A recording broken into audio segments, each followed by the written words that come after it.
इस महिला ने आतंकी हमले को लेकर ऐसा क्या कहा है और नरेंद्र मोदी जी और अमित शाह जी को ऐसा क्या कहा है, देखिए और सुनिए। मोदी जी को चुनाव की बहुत चिंता है। बिहार में रैली करने गए वो, जब पुलवामा हुआ तब भी उन्होंने रैली के मंच से वोट मांगा। अब पहलगाम हुआ है तब भी वो बिहार में रैली कर रहे हैं, लेकिन पीड़ितों से मिलने गए नहीं। देखिए, मेरा ये मानना है कि कहीं ना कहीं जो भी इस तरीके की ट्रेजेडी होती है, ये एक सोची समझी साजिश के तहत हो रहा है। इसमें चाहे दूसरे मुल्क का हाथ हो या जो अपनी ही सरकार है उनकी कमियां हो, कहीं ना कहीं मुझे लगता है इन्होंने सुपारियां ले रखी हैं दूसरे मुल्कों से अपने ही मुल्क को बर्बाद करने की। ये तो देश छोड़ के भाग जाएंगे कुछ सालों में, लेकिन इस मुल्क को ये तबाह करने की पूरी साजिश इनकी रची जा रही है।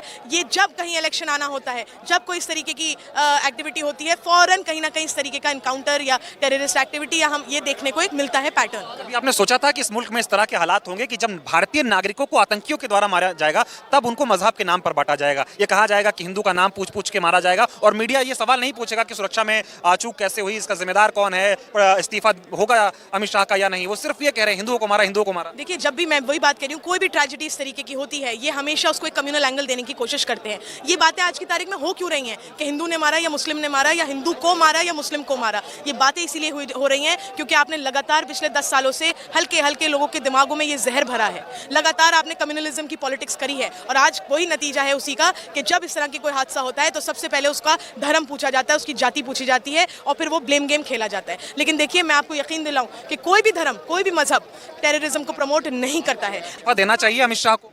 बिल्कुल, मैं कहती हूँ अमित शाह जी को, मोदी जी को पूरी रिस्पॉन्सिबिलिटी लेते हुए अपना इस्तीफा रखना चाहिए आवाम के सामने कि जितना बड़ा सिक्योरिटी लैप्स, आज तक इतना बड़ा हादसा नहीं हुआ है कि 28 लोगों को शहीद कर दिया गया जिस तरीके से। और आप एक बात सुनिए, जो लोग शहीद होने थे वो तो हो गए, उनके जो रह गए घर वाले वो किस तकलीफ से गुजर रहे हैं। क्या मोदी जी का फर्ज नहीं बनता था उनसे जाके मुलाकात करें? तो शर्म का मुकाम है ये बीजेपी के लिए पूरी और मोदी जी के लिए स्पेशली कि वो पीएम होते हुए इतनी बड़ी उन्होंने गैर जिम्मेदारान हरकत करी।